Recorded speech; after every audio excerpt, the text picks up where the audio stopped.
Okay, here is the written story in American English with added punctuation, pauses, corrected spelling, changed character names, US units of measurement, dramatic emotions and details. It started like every other ridiculous encounter with HOA Brenda.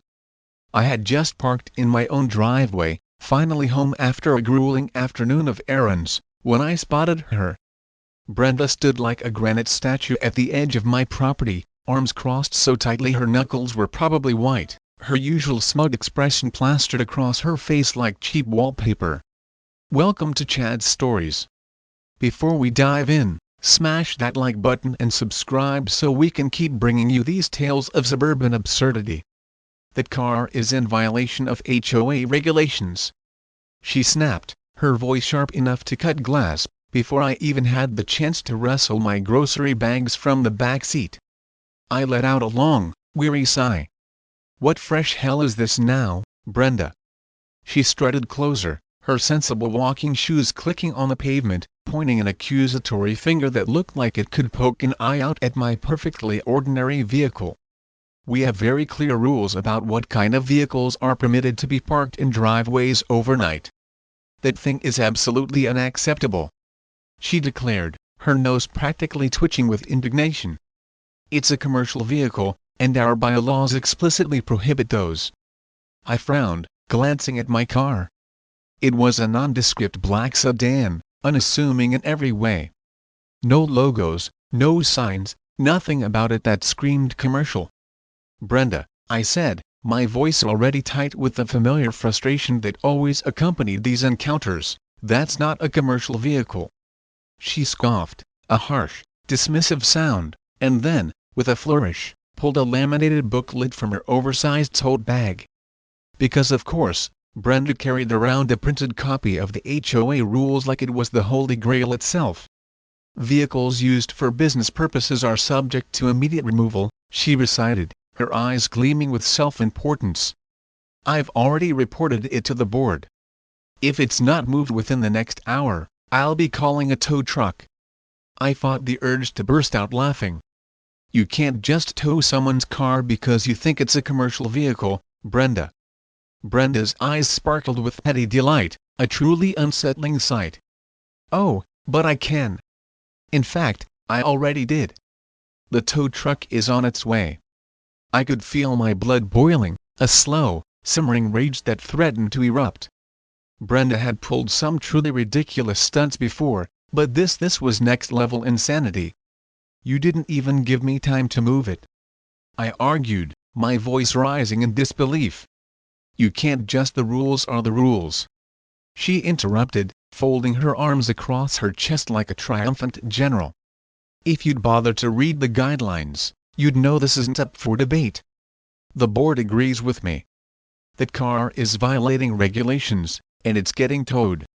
I shook my head, a bitter laugh escaping my lips. Brenda, you really don't know when to quit.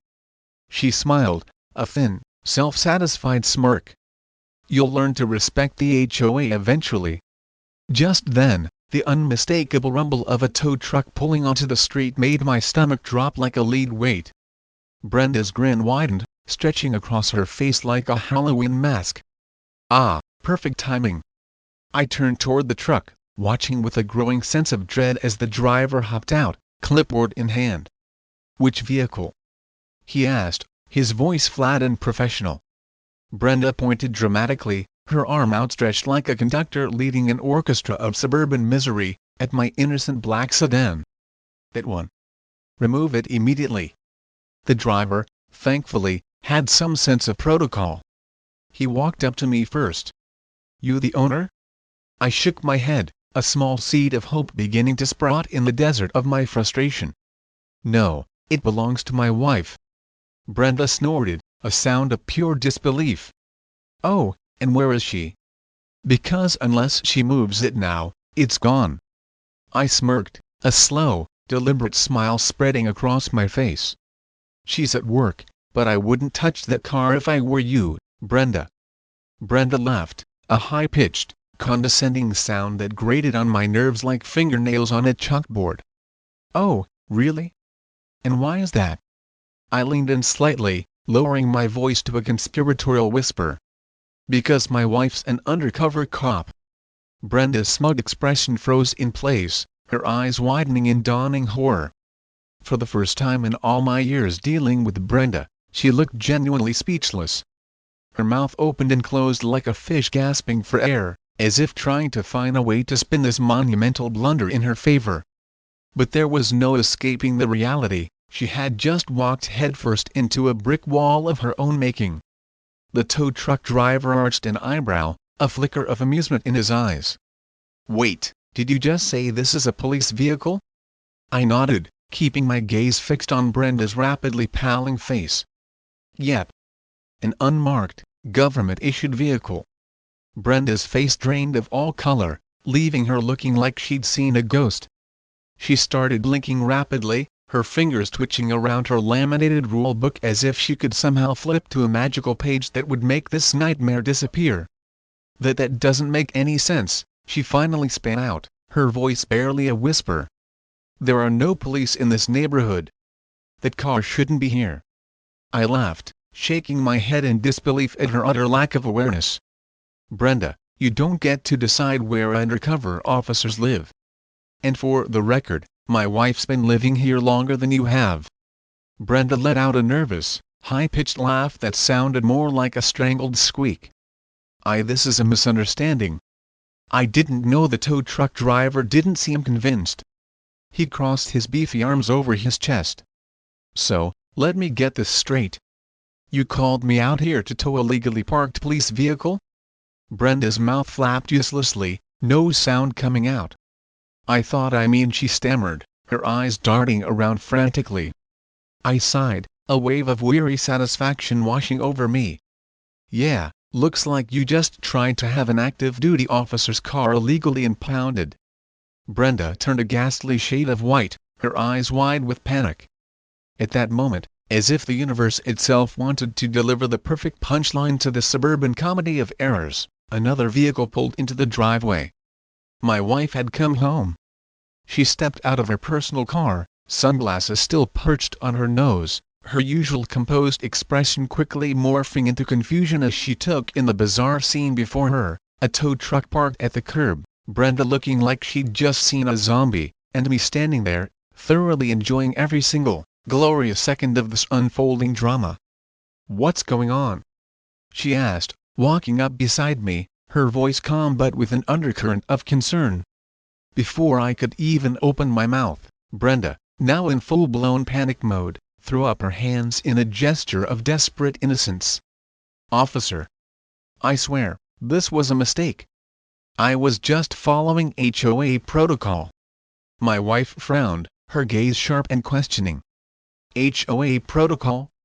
She glanced at me. I grinned, unable to contain my amusement. "Brenda here called the tow truck for your car. Apparently, she thought it was a commercial vehicle." Brenda let out a weak, wheezing laugh, trying desperately to backpedal. I didn't know it was yours. I was just doing my job as HOA president." My wife arched an eyebrow, a dangerous glint in her eye.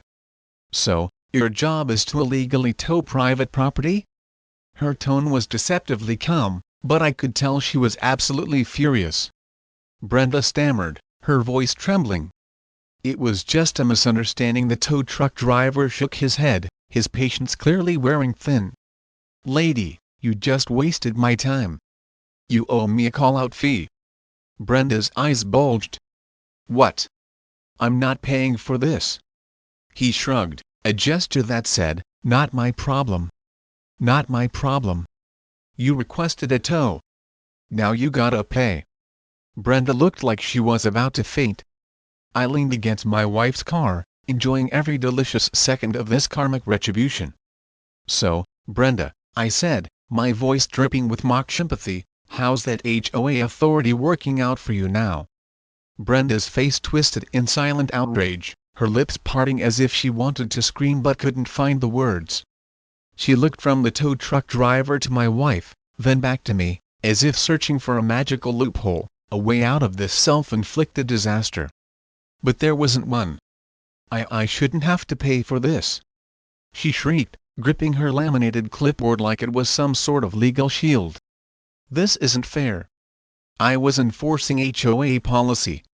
My wife crossed her arms, her police badge now clearly visible on her hip. "Brenda," she said, her voice taking on the measured, authoritative tone she used when dealing with uncooperative suspects, "let me explain something to you. What you did wasn't just petty. It was illegal. You tried to have a police vehicle towed without cause. That could easily be seen as obstruction." Brenda's mouth flapped open and closed again, no sound emerging. "Obstruction? I didn't." The tow truck driver let out an exaggerated sigh, flipping through his paperwork. "Look, lady, I don't care what kind of neighborhood drama you got going on. Bottom line is, you owe me a call-out fee. I don't leave without getting paid." Brenda's face flushed beet red. "I am not paying for this. I demand the HOA cover this cost." The driver scoffed. "Yeah, good luck with that." By this point, a small crowd of neighbors had started to gather, drawn by the commotion. They whispered amongst themselves, their faces ranging from amused to outright delighted. "Looks like Brenda's finally getting a taste of her own medicine," Mrs. Henderson murmured, a wide smirk on her face. "About time," another neighbor added. "She fined me $200 for leaving my garbage can out for an extra 30 minutes last month. Maybe now she'll learn what it's like to be on the other end of it." Brenda, realizing she was rapidly losing control of the situation, tried one last desperate move. This is harassment," she screeched, turning toward the small crowd. "I have done nothing wrong. I was simply enforcing neighborhood regulations, and now I am being publicly humiliated." The neighbors weren't buying it. In fact, a few of them started laughing. "You mean like how you publicly humiliated the Johnsons by sending violation letters for their overgrown lawn when their son was in the hospital?" someone called out. "Or when you tried to evict the Martins for putting up string lights last Christmas?" Another neighbor chimed in. Brenda's face contorted in fury. "That was different. I was protecting our property values." My wife sighed, shaking her head slightly. "Brenda, stop. You're embarrassing yourself." Then, things went from bad to worse for Brenda. One of the officers on patrol happened to be driving by when he spotted the commotion. He pulled up, stepping out of his cruiser with a look of mild exasperation. "What's going on here?" he asked, his gaze sweeping over the scene. The tow truck driver gestured towards Brenda. "This lady called me to tow a police vehicle, then she refused to pay the call-out fee." Brenda immediately went into damage control mode, her voice saccharine sweet. "Officer, this is just a misunderstanding. I was simply enforcing our community standards when The officer held up a hand, cutting her off mid-sentence. "Wait. You called a tow truck for an unmarked police vehicle?" Brenda's eye twitched. I didn't know it was police issued." "How was I supposed to know? It didn't have any markings." The officer pinched the bridge of his nose, a weary expression on his face. "You didn't think to check before ordering a tow?" Brenda let out a frustrated squeak. "The rules clearly state." The officer turned to my wife. "Ma'am, is this your vehicle?" She nodded, her expression serious. "Yes, and I'd like to formally report an attempted unlawful towing and harassment." Brenda visibly paled. "No. No, no, no, please. There's no need for that. We can handle this internally." The officer pulled out his notepad, his expression unwavering. "Sorry, but I gotta file a report. Interfering with police property is a serious offense." Brenda looked like she was going to be sick as the officer began writing up the incident. The tow truck driver, his patience completely exhausted, finally spoke up. "All right, that's it," he grumbled. "I'm done waiting." He turned to Brenda. "Either you pay me my fee, or I'm filing in small claims." "What's it gonna be?" Brenda's expression twisted in pure rage. She looked at the crowd, at the officer, at my wife, then finally at me. I raised an eyebrow, a silent question hanging in the air. For a moment, I thought she might actually explode on the spot. Then, with a growl of pure humiliation, she dug into her purse and yanked out her credit card, practically throwing it at the tow truck driver. He swiped it with a satisfied nod. "Thanks for your business." Brenda snatched her card back, looking like she was about to burst into flames. By the time the officer finished taking statements, Brenda had lost every last shred of dignity she had left.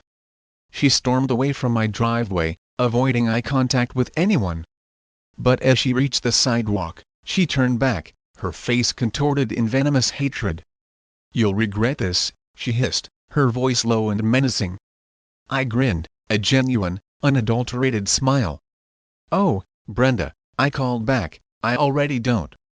The crowd burst into laughter, a wave of collective relief washing over the neighborhood. Brenda stomped away toward her house, defeated and utterly humiliated. For the first time in years, I felt like I had finally won. But Brenda wasn't done. Not yet. That night, I saw her pacing her porch, talking frantically on her cell phone. I had a good feeling she wasn't just venting. She was plotting something. My wife noticed too. "We should keep an eye on her," she said, her tone serious. Sure enough, the very next morning, a new HOA letter arrived in my mailbox. A notice of formal violation. I opened it and smirked. Brenda was trying to retaliate, but what she didn't know was, I had one last surprise waiting for her. The moment I saw Brenda's latest desperate attempt at retaliation, I couldn't help but laugh. The letter was a formal violation notice, citing an unauthorized commercial vehicle parked in my driveway, the same vehicle Brenda had already been publicly humiliated for trying to tow. She was doubling down on her delusion. "Wow," I muttered, holding up the letter for my wife to see. "She really doesn't know when to quit." My wife scanned the notice, then let out a dry chuckle. She must really enjoy losing. Brenda had tried every petty trick in the book to get back at me. Within days, I started receiving back-to-back violation notices. First, it was for my car. Then, suddenly, my grass was 0.5 inches too tall. A day later, I was cited for an unauthorized porch decoration, which was literally just a fall-themed wreath my wife had hung up. It was comical, like watching a toddler throw a tantrum. "She's throwing everything at the wall, hoping something sticks," my wife said, watching as I added the newest violation letter to the growing pile of nonsense on our kitchen counter. "She's desperate," I agreed. But she just made a huge mistake. Because what Brenda had apparently forgotten was that she had already been warned by the city. Her actions were being watched. And she had just handed me the last piece of evidence I needed to bury her reign of terror. I gathered every single violation letter she had sent me, along with copies of my legal parking exemption from the city and a detailed report of her previous attempt to tow an unmarked police vehicle. Then, I sent the whole package directly to the city's legal department. Within 24 hours, I got a response, and the news was even better than I had hoped. 2 days later, Brenda's reign officially ended. City officials showed up in person to inform her that the HOA had violated multiple housing codes and abuse statutes. Not only was her harassment of homeowners illegal, but her attempt to enforce rules that didn't even exist had put the entire HOA under official investigation. The result? Brenda was removed from her position immediately. She was banned from ever holding another leadership role in any HOA again. And the final nail in the coffin? The city slapped massive fines on her for abuse of power, fraudulent reporting, and harassment. By the time the news spread, the entire neighborhood erupted in celebration. Neighbors cheered, some brought out champagne, and someone even blasted music from their front yard, a clear middle finger to the noise complaints Brenda had spent years issuing. Brenda, meanwhile, was nowhere to be seen. But it wasn't over yet. Days after her removal, Brenda was hit with more bad news. The city wasn't just fining her. They were filing criminal charges. Apparently, her fraudulent fines and misuse of HOA funds went deeper than anyone realized. A full audit revealed that she had been embezzling money for years, funneling HOA fees into a personal slush fund. It wasn't long before she was served with official court documents. I happened to be outside when the officers arrived at her door. Brenda opened it, still dressed in her usual pastel cardigan and pearls, but her face was pale as a ghost. I watched from across the street as they handed her the papers. Her hands shook violently as she read them. This can't be happening," she stammered, her voice barely audible. The officer's tone was firm and devoid of emotion. "You're being investigated for fraud, embezzlement, and financial misconduct.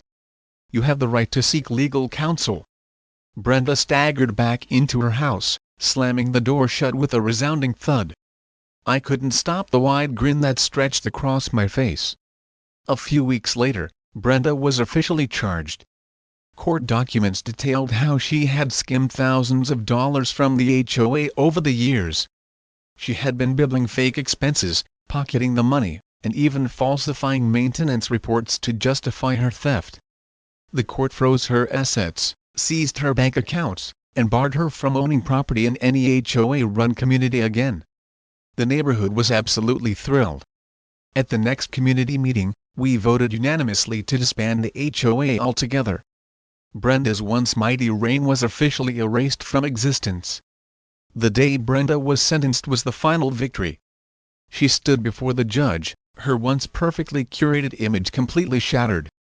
The judge handed down a 3-year prison sentence for fraud and abuse of power, along with a permanent ban from holding any administrative position in any neighborhood association. When they led her out of the courtroom in handcuffs, she refused to look at anyone. I watched from the back, arms crossed, feeling a deep, satisfied sense of closure. Brenda had ruled this neighborhood with an iron fist for years, but in the end, she lost everything. A month later, the neighborhood was completely transformed. Without Brenda's oppressive rules, people actually enjoyed living here again. Front yards were decorated however people pleased, children rode their bikes without fear of excessive noise violations, and no one had to worry about petty fines. One evening, as I sat on my porch with my wife, watching the sunset paint the sky in hues of orange and pink, I felt something I hadn't in years: peace. Brenda was gone, the HOA was dissolved, and the neighborhood was finally free. Lesson learned: the valuable lesson here is that unchecked power, even in seemingly small community organizations like HOAs, can lead to abuse and tyranny. It's crucial for homeowners to be aware of their rights, to actively participate in their communities, and to stand up against those who try to exert undue control. Sometimes, the most satisfying victories come from calmly and strategically exposing injustice. What do you think of Brenda's downfall? Have you ever had a run-in with an overzealous HOA representative? Share your stories in the comments below. And don't forget to like this video and subscribe to the channel for more tales from the wild world of neighborhood disputes.